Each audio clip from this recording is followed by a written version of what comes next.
1947 সালে ব্রিটিশরা যখন ভারত পাকিস্তান আলাদা দুটি রাষ্ট্রের পরিকল্পনা করে তখন এই উপমহাদেশে ছোট ছোট মোট 565টি রাজ্য ছিল, যাদেরকে বলা হতো প্রিন্সলি স্টেট বা করদ রাজ্য। এসব রাজ্যগুলো ব্রিটিশদেরকে খাজনা দিলেও তারা ছিল স্বাধীন, তাদের আলাদা স্বাধীন রাজাও ছিল। ব্রিটিশরা ভারত উপমহাদেশ ছেড়ে যাবার আগেই রাজ্যগুলোর সামনে 3 ধরনের বিকল্প প্রস্তাব করা হয়েছিল। তারা চাইলে ভারতের সাথে যুক্ত হতে পারে, চাইলে পাকিস্তানের সাথে, কিংবা এই রাজ্যগুলো যদি চায় তাহলে স্বাধীনও থাকার সুযোগ থাকবে।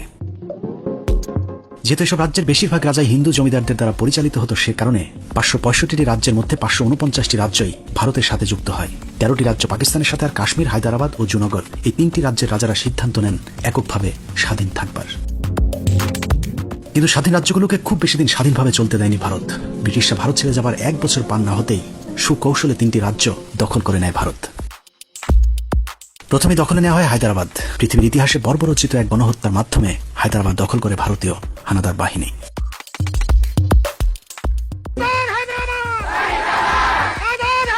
ভারতের পেটের ভেতরে থাকা 2,14,000 বর্গ কিলোমিটারের দেশ হায়দ্রাবাদ ছিল ভারত উপমহাদেশের এক খণ্ড সোনা। তৎকালীন সময়ে পৃথিবীর সবচেয়ে ধনী দেশগুলোর মধ্যে হায়দ্রাবাদ ছিল অন্যতম। হায়দ্রাবাদের রাজাকে বলা হতো নিজাম। টাইমস ম্যাগাজিনের স্বীকৃতি অনুযায়ী তৎকালীন নিজামুল মুলক শওকত আলী খান ছিলেন এককভাবে পৃথিবীর সবচেয়ে তখনকার ধনী ব্যক্তি।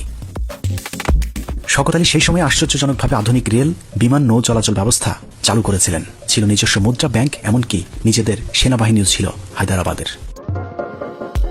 এসব কারণে ভারতের লোলুপ দৃষ্টি পড়ে ধনী রাজ্য হায়দ্রাবাদের দিকে। 1948 সালের সেপ্টেম্বর থেকে অক্টোবর, 1 মাসের কম সময়ে রক্তক্ষয়ী মুসলিম গণহত্যার মাধ্যমে দখল করা হয় হায়দ্রাবাদ। টেইলর এবং এজি খানের মতো বিশ্লেষকরা দাবি করেছেন হায়দ্রাবাদ দখলে নিতে অন্তত 2 লাখ মুসলমানকে হত্যা করে ভারতীয় বাহিনী। ধর্ষণ করা হয় হাজার হাজার মুসলিম নারীকে, লুটপাট করা হয় মুসলমানদের অর্থ সম্পদ। খোদ উইকিপিডিয়ার তথ্যই বলছে অন্তত 27 থেকে 40,000 মুসলিমকে গণহারে হত্যা করা হয় হায়দ্রাবাদ দখলের মিশন অপারেশন পোলোর মাধ্যমে। On September 17, 1948, after the Indian Union sent the army on September 13th to basically take over. ভারতের পক্ষ থেকে অবশ্য এতদিন এই অভিযোগ অস্বীকার করা হয়েছে, যদিও ঐতিহাসিক সুন্দরলালের রিপোর্টটি প্রকাশ পাওয়ার পর সামনে আসে হায়দ্রাবাদের হত্যাযজ্ঞের বিষয়টি। যে রিপোর্টটি 2013 সালের 24শে সেপ্টেম্বর বিবিসির একটি খবরেও প্রকাশ করা হয়েছিল। হায়দ্রাবাদ দখলের আগে ভারত কিছু গোয়েন্দা তৎপরতা চালায়। প্রায় 85 হিন্দু অধ্যুষিত রাজ্যটিতে রাতের আধারে হিন্দুদের বাড়িঘরে হামলা, অগ্নিসংযোগ শুরু করে ভারতীয় গোয়েন্দা সংস্থা। এরপর হায়দ্রাবাদ সরকারের বিরুদ্ধে সাম্প্রদায়িক দাঙ্গার কাল্পনিক অভিযোগ তুলেই হামলা চালানো হয় সুখী সমৃদ্ধিশালী রাজ্যটিতে। এই একই অভিযোগে দখল করা হয় আরেকটি স্বাধীন রাজ্য জুনাগড়। আজীবন সম্প্রীতির সাথে বসবাস করা জুনাগড়ে হঠাৎ করে হায়দ্রাবাদের মতো রাতের আধারে শুরু হয় সাম্প্রদায়িক হামলার নাটক। মুসলিম শাসিত সুখী রাজ্যটিতে সাম্প্রদায়িক বিভাজন তৈরিতে ভারতের সবচেয়ে সফল অভিযানটি ছিল সোমনাথ মন্দিরকে ঘিরে। রাতের আধারে কে বা কারা সোমনাথ মন্দিরে হামলা করলে সেটাকে কেন্দ্র করে স্থানীয় বাহাউদ্দিন কলেজ মাঠে এক বিশাল জনসভার ডাক দেয় ভারত। স্বাধীন রাজ্যটির আইন ভঙ্গ করে ওই জনসভায় প্রধান অতিথি হিসেবে উপস্থিত থাকেন ভারতের হিন্দু সাম্প্রদায়িক নেতাও তৎকালীন ভারতের স্বরাষ্ট্রমন্ত্রী বল্লভভাই প্যাটেল। সেই জনসভা থেকে হিন্দুদেরকে মুসলিম রাজা তৃতীয় মোহাম্মদের বিরুদ্ধে খেপিয়ে তোলা হয়। বলা হয় ভারতের সাথে হিন্দুরা যদি যোগ না দেয় তাহলে জুনাগড়ে একজন হিন্দুও অবশিষ্ট থাকবে না, সবাইকে মুসলমানেরা হত্যা করবে। প্রজাদের মধ্যে চরম বিক্ষোভের জেরে গণভোটের আয়োজন করতে বাধ্য হয় জুনাগড়ের রাজা। সেই ভোটে ভারতপন্থীরাই জয়ী হয়। নির্বাচনের পর লর্ড মাউন্টব্যাটনে নিয়োগ দেওয়া ভিপি মেনন রাজা মোহাম্মদকে ভারতের সাথে যোগ দেওয়ার পরামর্শ দিলেও রাজা বরং ভারতের সাথে যুক্ত না হয়ে পাকিস্তানের সাথে যুক্ত হতে চান। এই মর্মে রাজা পাকিস্তানের কাছে সহায়তাও চান, কিন্তু পাকিস্তানের পক্ষে তেমন কিছু করার না থাকায় পাকিস্তান বিষয়টিকে জাতিসংঘের উপর ছেড়ে দেন। ফলশ্রুতিতে 1947 সালের 1 নভেম্বর ভারতীয় বাহিনী আগে থেকেই পরিকল্পিত হামলা চালিয়ে 8 দিনের রক্তক্ষয়ী যুদ্ধের পর জুনাগড় দখল করে নেয়। সে যুদ্ধ পরবর্তী সাম্প্রদায়িক হামলায় অন্তত 32,000 মুসলমানকে হত্যা করে ভারত। দখল করা হয় জুনাগড়ের মুসলমানদের বাড়িঘর, ব্যবসা প্রতিষ্ঠান। হায়দ্রাবাদ ও জুনাগড় দখলের পরই হামলা চালানো হয় কাশ্মীরে, কিন্তু ভৌগোলিক কারণে কাশ্মীর দখলে খুব বেশি সুবিধা করতে পারেনি ভারত।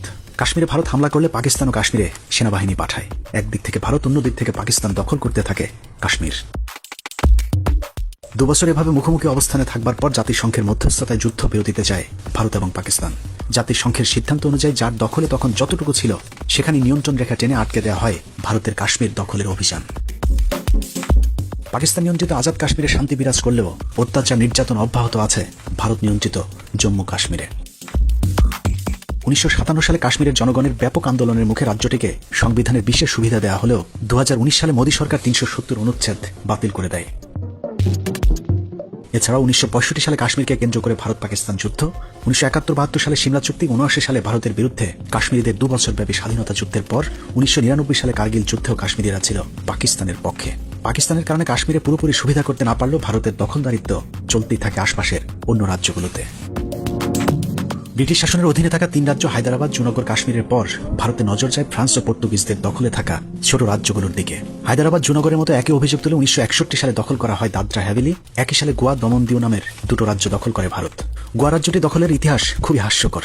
ছোট্ট একটি মাছ ধরা নৌকায় ভারতীয় গোয়েন্দা সংস্থা আগুন লাগিয়ে সেটাকে হিন্দু নির্যাতনের অভিযোগ তুলে রাজ্যটি দখল করে নেয়। এর পরের বছর 1962 সালে পান্ডিচেরি এবং নাগাল্যান্ড পুরোপুরি ভারতের দখলে চলে আসে 1963 সালে। 1968 সালে মণিপুর, সবশেষ 1975 সালে ভারতের দখলদারিত্বের ভয়াবহ রূপ দেখেছে সিকিমের জনগণ।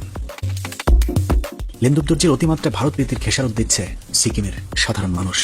সিকিম দখলের ইতিহাস ঘাটলে দেখা যাবে বাংলাদেশেও একই পথে হাঁটছে ভারতীয় গোয়েন্দা সংস্থা। 7096 বর্গ কিলোমিটারের সিকিম যে ভারত পরিকল্পিতভাবে দখল করেছে তার প্রমাণ রয়ের তৎকালীন পরিচালক অশোক রায়না। এই সেনা কর্মকর্তা তার ইনসাইড ড্র বইতে লিখেছেন 1971 সালে ভারতীয় গোয়েন্দা সংস্থা সিকিম দখলের চূড়ান্ত পরিকল্পনা হাতে নেয়। সিকিমেও র সেই পুরাতন সাম্প্রদায়িক হামলার নোংরা খেলা শুরু করে, যার নেতৃত্ব দিয়েছিলেন রয়ের আরেক কর্মকর্তা অজিত ধাওয়াল। হিন্দুদের বাড়িঘর মন্দিরে হামলা করে দায় চাপানো হয় বৌদ্ধদের উপর। শুরু হয় বৌদ্ধ রাজা রাজতন্ত্রের বিরুদ্ধে তুমুল আন্দোলন। 2 বছরের ব্যাপক আন্দোলনের মুখে 1973 সালে নির্বাচন দিতে বাধ্য হয় বৌদ্ধ রাজা চোগিয়াল। সেই নির্বাচনে রাজপরিবার জয়ী হলেও ভারতের ইন্ধনে হিন্দুদের আন্দোলন অব্যাহত থাকে। ফলশ্রুতিতে পরের বছর 1974 সালে আবারও নির্বাচন দিতে রাজাকে বাধ্য হতে হয়। 1 বছর আগের নির্বাচনে রাজা চোগিয়াল জয়ী হলেও 1 বছর পরের কারসাজি নির্বাচনে 32 আসনের মধ্যে 31 আসনে জয়ী করানো হয় সিকিম ন্যাশনাল কংগ্রেসের ভারতপন্থী নেতা কাজী লেন্দুবদর্জিকে। যেহেতু ভারতের কারসাজিতে নির্বাচনে জয়ী হয়েছিলেন, সে কারণে ভারতের প্রেসক্রিপশনেই দেশ চালাতে থাকেন লেন্দুবদর্জি। একক সংখ্যাগরিষ্ঠ সরকার গঠনের 1 বছর না যেতেই 1975 সালের 27 মার্চ ভারতের নির্দেশে রাজতন্ত্র বিলুপ্ত করে দেন কাজী লেন্দুবদর্জি। সেই সাথে রাজপরিবারের ক্ষমতায় আসার রাস্তাও আজীবনের জন্য বন্ধ করে দেওয়া হয়। রাজতন্ত্র বিলুপ্তি আইন পাশ হবার 8 দিনের মাথায় রাজপ্রাসাদে হামলা চালিয়ে রাজা ও তার পরিবারকে আটক করে ভারতীয় বাহিনী। রাজপরিবারের পক্ষে ব্যাপক বিক্ষোভ শুরু হলেও লেন্দুবদর্জি সরকার বিরোধী দলের নেতা কর্মীদেরকে হত্যা, গুমের মাধ্যমে নিশ্চিহ্ন করে দেয়। ভারত লেন্দুবদর্জিকে স্বপ্ন দেখিয়েছিলেন সারা জীবন ক্ষমতায় রাখার, কিন্তু 1975 সালে মাত্র 2 মাসের মাথায় 16 মে সিকিমকে ভারতের 22তম রাজ্য হিসেবে ঘোষণা করে ভারত। সিকিমবাসীর পক্ষে আর ভারতের বিরুদ্ধে ঘুরে দাঁড়ানো সম্ভব ছিল না, কারণ দেশপ্রেমিক মানুষগুলোকে তার আগেই শেষ করে দিয়েছিল লেন্দুব সরকার। ভারতের ফাঁদে পা দিয়ে স্বাধীনতা হারানোর ক্ষমতালোভী লেন্দুবদর্জিকে সিকিমবাসী আজীবন ঘৃণা ভরে স্মরণ রাখবে।